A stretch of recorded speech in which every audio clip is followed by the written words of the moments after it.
Season 2 of Squid Game continues the premise of the first by rounding up another 456 contestants to play again. While the internet cannot seem to stop talking about Thanos, myself included, there is one scene I haven't been able to get out of my mind. This one. Despite only lasting 5 minutes, director Hwang Dong-hyuk manages to keep us in suspense right until the very last frame. Let's break it down piece by piece to see how he does it.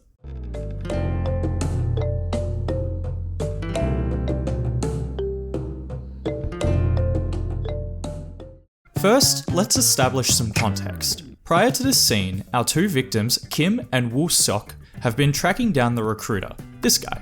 Gi-hong has promised a cash reward for whoever locates him. However, the two are quickly disposed of and captured. Given Kim is a notorious loan shark, the fact that the recruiter is able to easily beat him and his employee is already an impressive show of strength. After following Jong-ho's side plot for a little bit, we then cut to here. This is the very first frame of the scene, and yet there's already so much we can analyze. The shot is relatively close to Kim's face, putting us in the same claustrophobic position as him. He is wearing a gag shaped like a toy bone, a sick joke that paints him as a submissive dog that will follow orders. His blindfold is quickly removed by the recruiter, towering over him from behind. This blocking establishes the power dynamic that will be at play throughout this whole scene.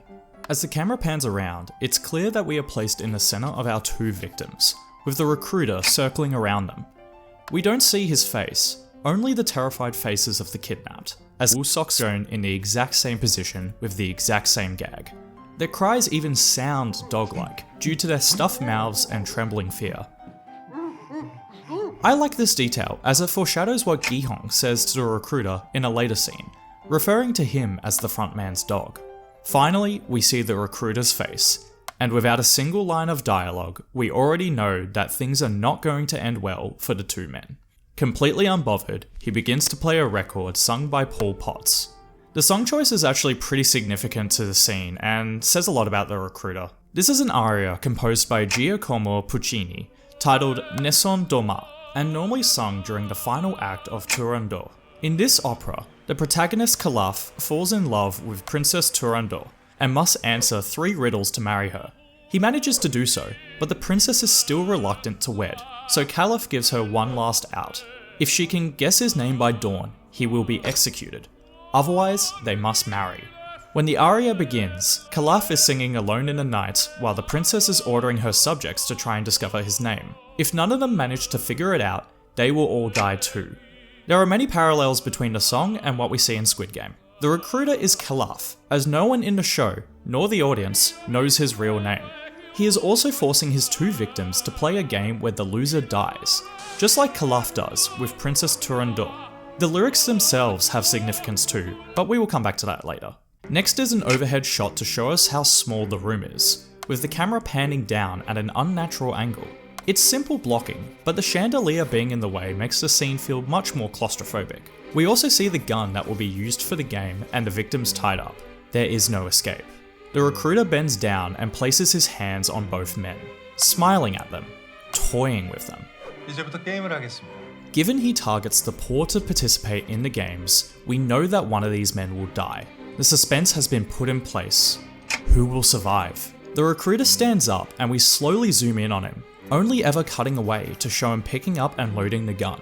While explaining the rules, he bends down to the boss Kim, then pans across to his employee Woo-sok, all while the gun is pointed at his head. He pulls the trigger, confident he won't die as the odds are in his favour. The audience is now in suspense. But why is that? Let's consult the master at this, Alfred Hitchcock, as I love what he has to say. Suspense is essentially an emotional process. Therefore, you can only get the suspense element going by giving the audience information. One of his most famous quotes gives a great example of what he means. 4 people are sitting around a table talking about baseball, whatever you like. Suddenly, a bomb goes off. What do the audience have? 10 seconds of shock. Now take the same scene and tell the audience there is a bomb under that table and will go off in 5 minutes. Now the conversation about baseball becomes very vital because they're saying to you, don't be ridiculous. Stop talking about baseball. There's a bomb under there. You've got the audience working. So how does Squid Game achieve the same level of anxiety? Well, apart from the quick cutaways to the gun, we spend a whole minute fixated on the recruiter's face as he explains the rules of the game to his two victims. This does two things. 1. Information is provided to us. We now fully understand the situation Kim and Woo-sok are in. Anytime one of them loses the game, there is a 1 in 6 chance that they will die. 2. Lingering on the recruiter's face for so long fills us with dread. He is toying with his victims and prolonging one of their deaths, so we as the audience cannot help but feel terrified about the outcome of this game. Of course, Gong-Yoo's chilling performance does much of the heavy lifting here. What takes this scene to the next level, however, is the addition of uncertainty. We have Hitchcock's ticking time bomb in the form of a gun. However, there is only a 1 in 6 chance that it will go off every time a player loses. We know that it will fire eventually, we just don't know when. And that makes each game played more terrifying. The recruiter having the guts to pull the trigger at his own head is icing on the cake, establishing him as a fearless, calculated psychopath. Just quickly before we continue, if you like this video so far, you'll also enjoy what else I have to offer. Not even joking when I say this, but 99% of my viewers aren't subscribed, so please take a second to double check that you are. Also, please comment below your opinions on Squid Game Season 2. I'm looking forward to reading your opinions. Now back to the scene. We get 2 quick cuts to our victims to show just how afraid they are. These become more rapid as we get closer to the game starting. The editing alone gives us a feeling of an engine revving up, further increasing the tension. Something to note is every time we switch between them, the camera angles are perfectly mirrored, with Kim on the right and Woo-sok on the left. This blocking signals to the audience that they are both in the exact same position, unlike the recruiter who is in the center of the frame, towering over both. Before this, Kim was the boss and got the final say in everything. However, now that both are in this twisted death game, the framing indicates a level playing field. They both have an equal say and equal chance in who dies. The recruiter finally tells them to play, and we get a wider shot of the 3 to see their faces, but not their hands. After 2 seconds of tension, it's finally revealed. Prior to this point, the camera has always placed Woo-sok on the left. However, now it's flipped as we are looking from the perspective of the recruiter. This forces the audience to take a second and process what's laid out in front of us, slightly prolonging the suspense, since we don't automatically know who won. After the camera slowly pans to Woo-sok's hands and face, we get confirmation that he didn't play, and is therefore disqualified. Another thing to notice in this shot is the breaking of symmetry. While the 2 victims until this point have been framed in the exact opposite positions, the camera is now shifted slightly towards Kim's side. This is reflective of the fact that he has won the round, and therefore in a higher position of power than Woo-sok. Despite this, the camera makes sure to still be level with the 2 and not give too much weighting to Kim. At the end of the day, both players have extremely little control of the situation, and therefore should never be framed as more dominant than the recruiter himself. Right as Woo-sok looks into the camera, we cut to the recruiter, who is still towering over each player. Once he says disqualified, the cuts start speeding up again to heighten the tension before he pulls the trigger. We have no idea whether the gun will go off or not, so we are on the edge of our seat until the click happens. The audience also learns a little more, as now we know what happens when someone doesn't play. This detail is relevant for later, but also reinforces the idea that there is no out for these 2 men. Like Hitchcock said earlier, revealing new information creates more suspense. I also love this shot of Kim screaming that's cut in between. The recruiter covering most of the camera almost feels like he's trying to silence his reaction. As the 2 gasp for breath, pre-established symmetry continues to be broken.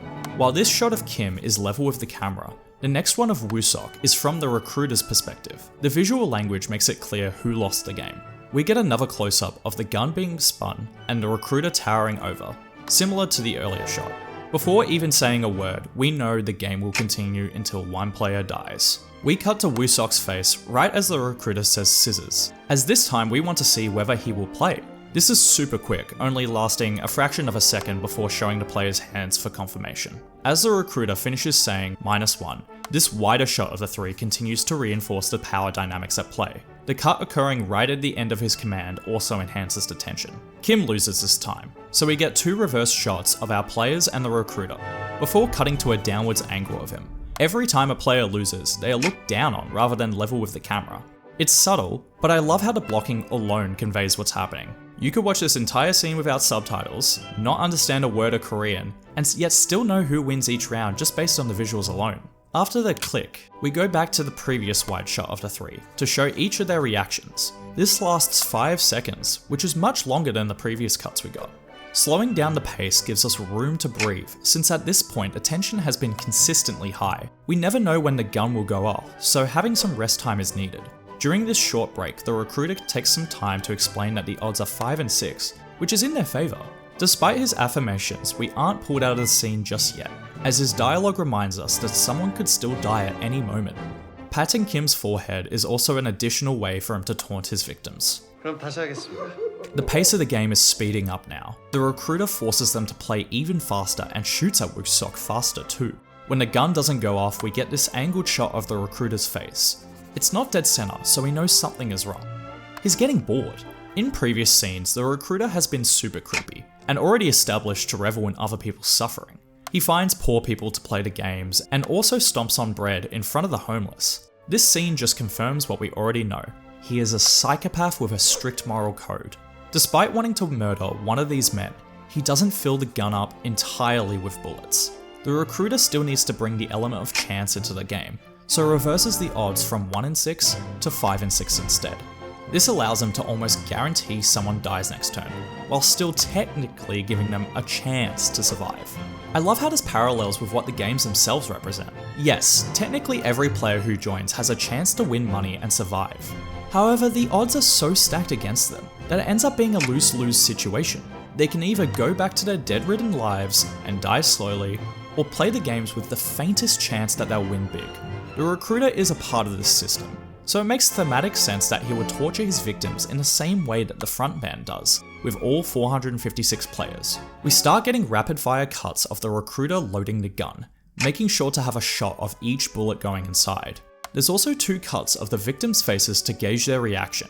Speeding up the pacing and showing every bullet heightens the tension dramatically, as now we are almost certain someone will die next turn. We return to this wide shot and hold on it for over 10 seconds, prolonging the next round as much as possible to make the audience even more anxious. It's at a steeper angle to represent the recruiter's increase in power, as now the gun contains 5 bullets. He demands them to play as the music grows louder and louder. The screen splits into 3 so we can see the players' hands and both their faces. Draws keep happening, so we are on the edge of our seat waiting for one player to mess up. They move faster and faster until suddenly, we cut to the recruiter's face in the middle and the music stops. We know something has happened, but he hasn't said -1 yet. The recruiter faces Woo-sok's direction as the shot holds on him for almost 10 seconds. Due to this, we subconsciously think that he's the one who messed up. However, it's still unclear. The lack of music and long pause puts us on the edge of our seats. We switch to the perspective of the recruiter to get this shot, almost identical to the first round. It delays our suspense for just a few seconds longer as we again flip which side each player is on. The camera slowly pans up to Woo-sok's face. He's the one who messed up. He played rock twice, meaning Kim can automatically win by choosing paper. Woo-sok looks up to the camera and shakes like he did in the first round. However, we do not cut to the recruiter's face again. Instead, the music continues to pick up as we pan back down and up again to Kim. From his eyes, we can tell what he's thinking. Woo-sok's life is now entirely within his hands, both metaphorically and literally. Cut to the recruiter. He is relishing in their fear, subtly smiling as he knows he'll finally get to kill someone. We get a close-up shot of Woo-sok's hands. Knowing he is about to die, he shakes violently while trying to remove one. Since he was disqualified and almost died in the first round, he knows he doesn't have a choice. Certain he is about to die, we pan up to see his eyes closed as he cannot bear to look across from him. Instead of doing an identical reverse shot, we break symmetry again by cutting to a shot of Kim over Woo-sok's shoulders. This clever blocking hides his hands while still making sure we get a glimpse of both men. However, the scene isn't over quite yet. His frightened face indicates that something isn't right. By immediately cutting to Woo-sok's face, we are led to believe that he didn't move one of his hands. However, he opens his eyes and we cut to a POV shot showing the opposite. It was Kim who got disqualified, not Woo-sok. Just as we think the game is over, the script is flipped, and the winner is not who we expected. We slowly pan up to Kim's face. I love the ambiguity in his actions, as his expressions suggest that he could not bear sentencing Woo-sok to death. However, it could be just as equally valid that this was done out of selflessness, or that he just froze up entirely. We don't know whether he made this decision out of fear, loyalty, or just having a good heart. Instead, we as the audience get to decide what he is thinking. As we cut to the recruiter's face, he turns his head to Kim. This is when the music becomes relevant again, right at its climax. The aria ends with the phrase "Vincerò," translating to "I will win." In the story of the opera, Caliph is singing this because he is confident that the princess will not guess his name, therefore claiming victory. Having this occur right before the recruiter shoots Kim lines up thematically, since in Turandot, all the princess's servants will die. Disqualified. We get some reverse shots of Kim and Woo-sok, showing just how terrified they are. At this point, we have completely forgotten about the 5 and 6 chance and assume that Kim is dead no matter what.